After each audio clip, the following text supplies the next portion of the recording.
राम आएंगे तो अंगना सजाएंगे। सब कुछ राममय हुआ जा रहा है।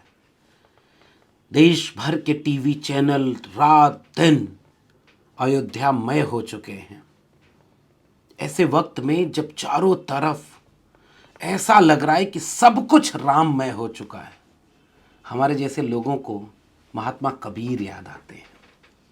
ना जाने तेरा साहब कैसा है, मुल्ला होकर बांग जो देवे, क्या तेरा साहब बहरा है, कीड़ी के पग नेवर बाजे। कहीं कहीं इसका शब्द मिलता है, चींटी के पग नेवर बाजे, सो भी साहब सुनता है। माला फेरी तिलक लगाया, लंबी जटा बढ़ाता है, अंदर तेरे कुफर कटारी। और कहीं कहीं यह भी मिलता है कि अंदर तेरे कपट करतनी, यो नहीं साहब मिलता है। महात्मा कबीर वह भी इसी देश के थे।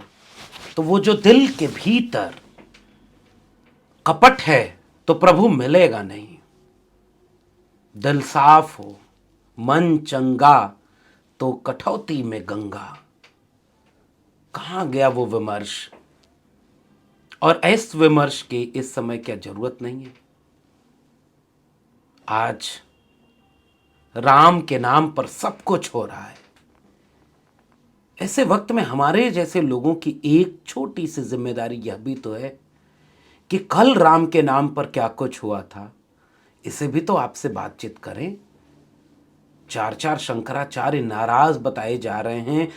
धर्म के मानने वाले संत लोग भी इस तरह के आयोजन पर सवाल उठा दे रहे हैं।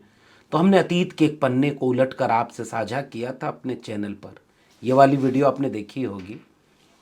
इस वीडियो में हमने in the name of God यानी राम के नाम नामक डॉक्यूमेंट्री जो आनंद पटवर्धन ने बनाई थी, उससे उस समय के हाई कोर्ट द्वारा नियुक्त किए गए पुजारी महंत लाल दास की बातें आपसे साझा की थी। धर्म के मानने वाले लोग ही धर्म की क्या व्याख्या करते हैं, इस पर बात नहीं होती। हालांकि आपने सुना, नहीं सुने हो तो एक बार ये वाली वीडियो पहले सुन लीजिएगा, क्योंकि आज उसी तरह से एक और किस्सा उसी डॉक्यूमेंट्री से आपके लिए लेकर आया हूं। राम के नाम पर जब रथ यात्रा निकली, राम के नाम पर जब कार सेवा हुई, राम के नाम पर जब पैसा जुटाया गया, तो उस जमाने के इनकम टैक्स डिपार्टमेंट के डिप्टी कमिश्नर अधिकारी ने, बड़े अधिकारी ने कुछ आरोप लगाए थे। जैसे महंत लाल दास कुछ दिनों बाद अयोध्या से 20 किलोमीटर दूर मरे हुए पाए गए। इतिहास के पन्ने पर अगला पन्ना पलट दिया गया और पता नहीं चला कि वो क्यों मरे हुए पाए गए। खबर आई कि जमीनी विवाद में निपट गए। वैसे ही बहुत सारे किस्से होते हैं जो यूं ही निपट जाते हैं, मुकाम तक नहीं पहुंच पाते। वैसे ही ये जो deputy commissioner income tax department के थे, इनका तबादला हो गया, फिर खामोश गायब में पता नहीं कहां है। उनका भी किस्सा उसी डॉक्यूमेंट्री से आज आपके लिए लाया हूं। फुर्सत मिले तो एक बार सुनिए और देखिए। ये किस्सा कहने का मन इसलिए हुआ क्योंकि आज उसी अयोध्या में जहां राम मंदिर बन रहा है, कुछ विवाद कुछ दिन पहले आए थे, जमीन के विवाद। एनडीटीवी की रिपोर्ट बताती है, जो तारीख है 14 जून 2021, मिनटों में जमीन 2 करोड़ से 18.5 करोड़ की हो गई। राम मंदिर की भूमि खरीदने में घोटाले का आरोप। उस समय चर्चा हुई। आम आदमी पार्टी के नेता संजय सिंह और समाजवादी पार्टी की तरफ से पवन पांडे, ये सारे लोग मीडिया में आए, उन्होंने आरोप लगाया। हिंदुस्तान अखबार की खबर छपती है बिल्कुल ठीक उसी हेडिंग के साथ। न्यूज़ लॉन्ड्री पर एक खबर आती है, अयोध्या भूमि घोटाला, बसंत कुमार और आयुष तिवारी की, 19 जून 2021 की एक्सक्लूसिव। अयोध्या मेयर के भांजे ने 20 लाख में जमीन खरीद राम जन्मभूमि ट्रस्ट को 2 करोड़ 50 लाख में बेच दिया। यह जमीन मेयर ऋषिकेश उपाध्याय के भांजे दीप नारायण ने फरवरी 2021 में खरीदी थी। 3 महीने बाद मई में 2.50 करोड़ में राम जन्मभूमि तीर्थ क्षेत्र को बेच दिया। इस जमीन का सर्किल रेट 35.6 लाख रुपए है। और इसमें आप तस्वीरें भी देख रहे होंगे, दीप नारायण कौन है और उसके बाद से लेकर के दीप नारायण के ज़मीन का पूरा ब्यौरा इन्होंने बसंत कुमार और इन्होंने अपनी पूरी रिपोर्ट में दिया है। और ट्रस्ट से जो सौदा हुआ उसके दस्तावेज दिए। अनिल मिश्रा राम मंदिर तीर्थ क्षेत्र ट्रस्ट के सदस्य की भूमिका पर भी इसमें टिप्पणी है। और इस पूरे मामले को लेकर के एक विवाद जैसी स्थिति इस रिपोर्ट में आपको देखने को मिलेगी। एक दूसरी रिपोर्ट उसी न्यूज़ लॉन्ड्री पर उन्हीं बसंत कुमार और आयुष तिवारी की 22 जून 2021 की है, जिसका शीर्षक है अयोध्या प्रशासन ने जांच में कहा बीजेपी मेयर के भांजे द्वारा ट्रस्ट को बेची गई जमीन सरकारी है। और इसको लेकर के एक डिटेल रिपोर्ट जो न्यूज़ लॉन्ड्री की रिपोर्ट है, मैंने उसी से ये रिपोर्ट लिया है और ये देखने का कोशिश की है कि राम के नाम पर भी कैसे विवाद हुआ। दैनिक भास्कर में एक खबर छपी, तारीख है 23 दिसंबर 2021।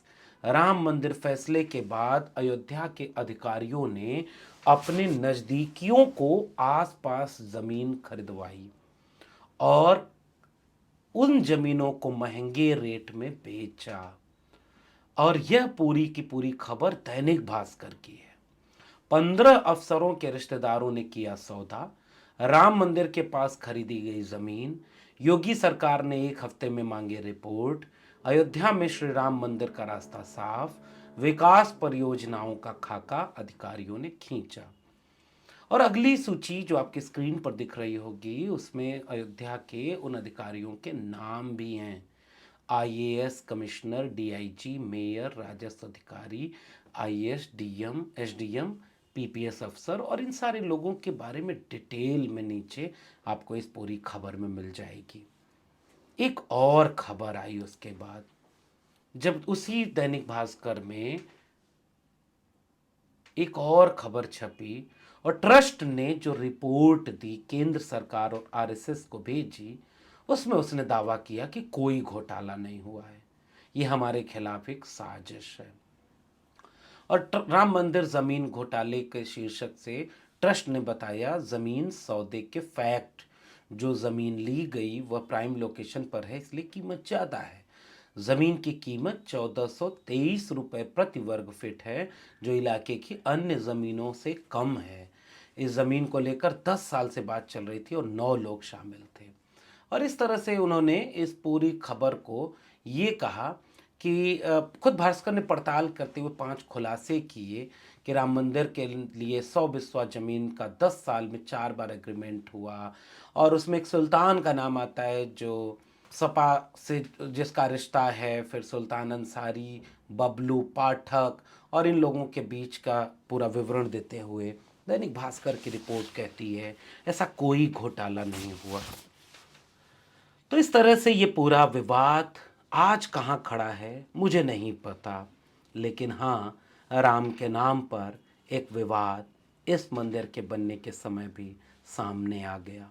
हो सकता है कि कोर्ट में सारे लोग बरी हो गए हों, हो सकता है कि राम मंदिर ट्रस्ट ने जो ये दैनिक भास्कर वाली रिपोर्ट हमने दिखाई इससे ये साबित कर दिया हो कि नहीं कोई घोटाला नहीं हुआ, लेकिन लोगों ने बहुत संगीन आरोप लगाए कि घोटाला हुआ है।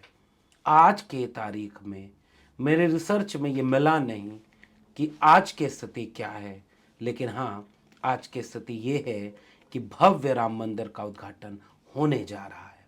22 जनवरी बिल्कुल सामने है और ऐसे वक्त में मुझे फिर से वही राम के नाम डॉक्यूमेंट्री के वो इनकम टैक्स डिपार्टमेंट के डिप्टी कमिश्नर याद आते हैं, जिन्होंने उस ज़माने में जब कार सेवा के नाम पर पैसे जुटाने शुरू हुए थे, उन पैसों के बीच कुछ गड़बड़ थी, इसको लेकर जांच शुरू कर दी और जांच आगे बढ़ती उसके पहले ही उनका तबादला हो गया। कैमरे के सामने डिप्टी कमिश्नर ने बहुत सारी बातें कही हैं। मैं कम बोलूं, अच्छा है कि मैं उनको आपसे रूबरू कराऊं और ये उनकी आंखें आपसे बोलती हुई नजर आएंगी। उनकी जुबान ने थोड़ी सी सच्चाई कही है, आंखों ने ज़्यादा सच कहा है। और राम के नाम पर जो हो रहा है वो राम के नाम डॉक्यूमेंट्री से आपके लिए मैं साझा कर रहा हूँ। मैं उम्मीद करता हूँ कि जब आप भी शांत होकर के एक लम्हे को बैठेंगे तो विचार करेंगे कि धर्म अलहदा चीज़ होती है, राम दिल में होंगे, राम के नाम पर बहुत कुछ बाहर हो रहा होगा और ये जो बाहर हो रहा है सब कुछ धर्म ही नहीं है, बीच बीच में गहरे तौर पर सियासत भी है।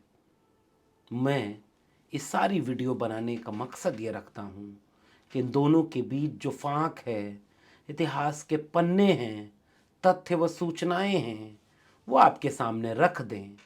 बेशक ये वीडियो जब ख़त्म हो तो फिर से आप वही गाना लगा लीजिएगा कि राम आएंगे तो अंगना सजाएंगे। शुक्रिया। मैं इनकम टैक्स डिपार्टमेंट में डिप्टी कमिश्नर हूं। पिछले साल मार्च 2 को मैंने विश्व हिंदू परिषद के जो अकाउंट्स हैं उनके बारे में जानने के लिए इनको सम्मन्स जारी किए थे। अशोक सिंघल समेत जो लोग इनका हिसाब देखते हैं उनके पे दिए गए थे। 24 घंटे के अंदर अंदर विश्व हिंदू परिषद का एक बहुत बड़ा डेमोन्स्ट्रेशन 28 लोधी एस्टेट पे प्रधानमंत्री के बाहर हुआ। उसी दिन मेरा मद्रास तबादला कर दिया गया और तब जो सरकार थी उन्होंने उस पूरी इंक्वायरी को दबा दिया। फिर मुझे एक सस्पेंड कर दिया गया। विश्व हिंदू परिषद के बारे में दो तीन चीजें मुख्य मुद्दे मैं देख रहा था। एक तो ये कि क्या इनके पास बाहर से पैसा आया है कि नहीं आया है। विश्व हिंदू परिषद ने रिजर्व बैंक ऑफ इंडिया को अप्लाई किया था कि हमें बाहर से पैसा लाने दिया जाए, क्योंकि बाहर से उनकी बहुत सारी ब्रांचेज उनके मंदिर के लिए पैसा भेजना चाहती हैं। रिजर्व बैंक ऑफ इंडिया ने इनको ये परमिशन नहीं दी, क्योंकि ऐसे ऑर्गेनाइजेशंस जो देश के अंदर या तो तोड़फोड़ की कार्रवाई कर रहे हो या राजनीतिक कार्यों में लगे, उनको ऐसी परमिशन नहीं दी जाती और विश्व हिंदू परिषद को ऐसी कोई परमिशन नहीं दी गई थी।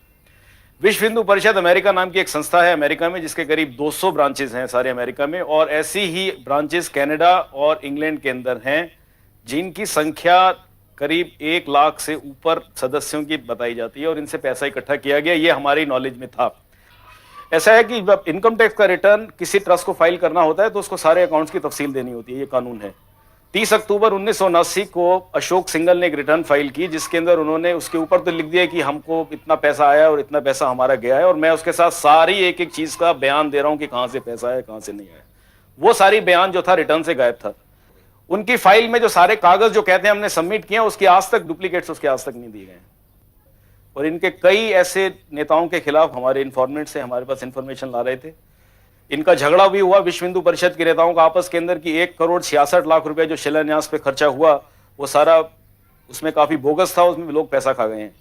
ये बातें वहां पे झगड़ा हुआ, फिर नई कमेटी बनी, लेकिन उसके बाद फिर एकदम ये पूरा विश्व हिंदू परिषद ने जब देखा कि ये बिल्कुल इंक्वायरी उन लोगों की कन्विक्शन के अंदर निकल सकती है, क्योंकि उनके पास ना तो किसी तरह का हिसाब था, तो उन्होंने सरकार के ऊपर ये निश्चित तौर पे दबाव डाला मार्च 8 को कि इसको या तो किया जाए, नहीं तो हम सरकार से अपना समर्थन वापस ले लेंगे। ये बार बार ये बोलते हैं विश्व हिंदू परिषद के नेता कि हम कुछ नहीं छुपा रहे हैं। हम तो कहते हैं कि नहीं छुपाने का तो प्रॉब्लम क्या है, कोई और ऑफिसर्स भी बैठे हैं वहां पे, अपना सब दे दीजिए आप अपना हिसाब।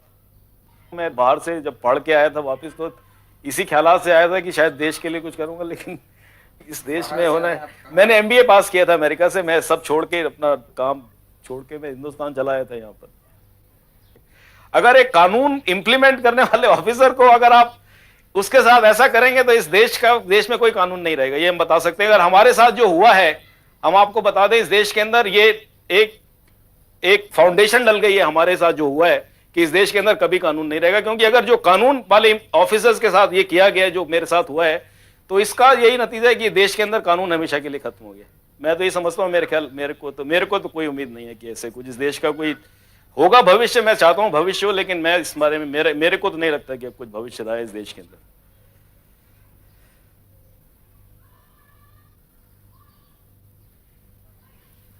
जब आपने ये सब कार्रवाइयाँ शुरू की तो उसके बाद किसी ने आपके ऊपर दबाव डाला या धमकियां वगैरह दी?